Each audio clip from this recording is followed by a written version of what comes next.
Salut, c'est Cyrielle de Raison Famille. Bon, tu l'auras peut-être deviné tout de suite avec le joli décor derrière moi. On est au Japon, c'est notre nouvelle destination. On a quitté les Philippines. Si tu me suis sur Instagram, tu le sais. Et on vient d'atterrir au Japon. Enfin, il y a déjà quelques jours, là, peut-être 3-4 jours. On va y rester seulement 12-13 jours en tout. C'est vraiment une curiosité pour nous de voir ce pays. On l'a décidé au dernier moment. Donc voilà, on découvre un peu, pas Tokyo parce qu'on n'aura pas le temps de tout faire. Juste Kyoto et Osaka. Et c'est déjà pas mal parce qu'il y a un beau programme qui nous attend. Bon voilà, je vais pas trop te montrer d'images du Japon à part ce que tu vois là derrière moi. Ce sera dans la prochaine vidéo ça. Parce que je voudrais te montrer quand même quelques images des derniers jours, des dernières semaines on va dire qu'on a vécu aux Philippines. Donc je vais te montrer ça à travers la vidéo. Mais ce dont je voulais te parler surtout dans cette vidéo, c'est de la solidarité dans le couple parental. C'est difficile d'être parent des fois et voilà, ça puise dans nos ressources, ça nous demande à la fois beaucoup d'énergie, beaucoup de ressources. Et c'est vrai que quand on est deux, il faut se dire qu'on est deux dans le même bateau en fait. Et c'est une chance de pouvoir compter l'un sur l'autre. C'est une chance qu'il faut savoir entretenir et dont il faut savoir se servir. Et c'est pas toujours évident, je te l'accorde, parce qu'il y a quand même parfois des désaccords, des divergences. J'en avais déjà parlé dans une vidéo récente. Et c'est vrai qu'on n'est pas toujours tout à fait d'accord sur la manière d'éduquer nos enfants, sur la manière de réagir.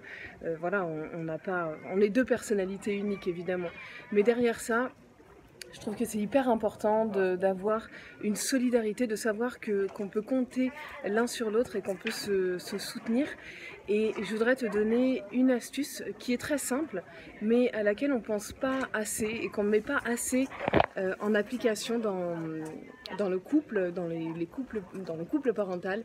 Et cette astuce, c'est simplement de dire à l'autre ce qu'il fait de bien.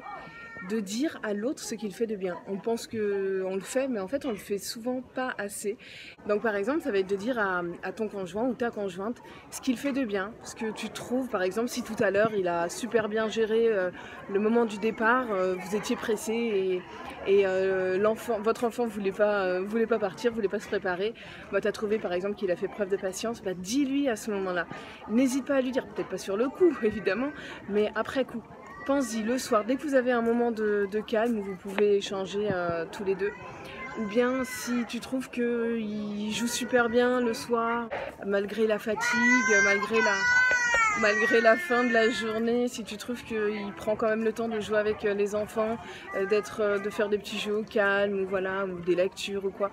Dis-lui toutes ces petites choses qu'il fait bien, que tu apprécies le voir faire avec les enfants, avec vos enfants. Et en fait, ça nous permet, je pense que ça permet de se redonner confiance en soi. Parce que c'est toujours bien on doute parfois en fait de nos qualités de parents. On a l'impression qu'on fait toujours les choses de travers. Ou on voit plus en fait ce qu'on fait de mal plutôt que ce qu'on fait de bien. Et donc c'est important de souligner le positif plutôt que le négatif.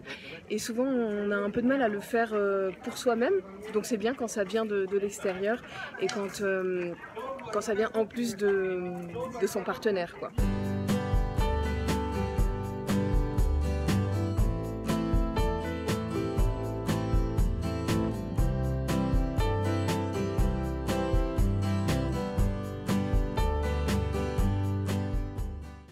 Mais d'ailleurs, c'est comme dans toutes les relations sociales. Regarde, quand quelqu'un te dit du positif, tout de suite, ça te rebooste.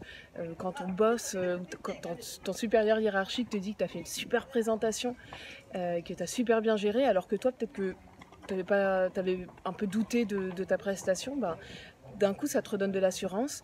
Ou bien quand une amie que tu croises dans la rue te dit « Oh, t'es super bien habillée, t'es super jolie », bon bah c'est pareil, tu te sens plus belle ou plus beau, je sais pas.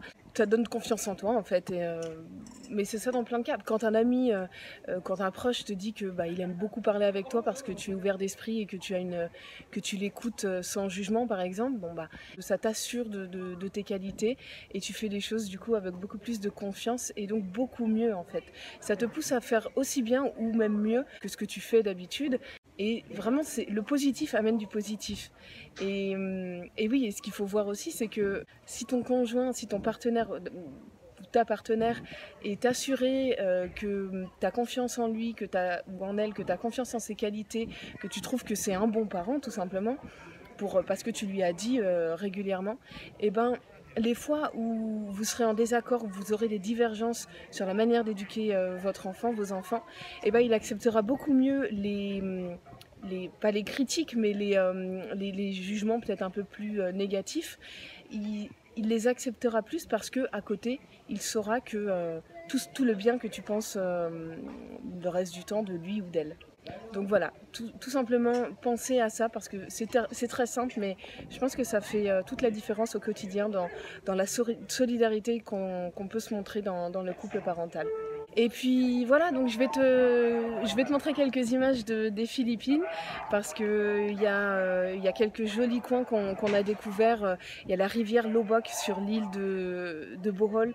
Je ne t'avais pas montré d'images de cette petite balade sur un benka, c'est les bateaux philippins sur cette rivière et c'était juste un endroit hyper serein, hyper paisible et au cœur de la végétation. C'était magnifique, une très belle expérience. Donc je vais te montrer quelques images de cette belle balade sur l'eau. Et puis aussi de la dernière île qu'on a visitée aux Philippines, c'est Camiguin, pas très loin de Mindanao finalement. C'est toujours dans la région des Visayas, donc dans le cœur des Philippines. Et là, on a été dans des sources d'eau chaude, un vrai délice. Léo s'est régalé. Et puis voilà, on a visité on a exploré un petit peu cette jolie île. Donc je te montre quelques images. Et rendez-vous dans la prochaine vidéo où je te fais découvrir le Japon avec nous. Sur ce, je te souhaite une excellente journée ou soirée. Et je te donne rendez-vous très vite. Ciao!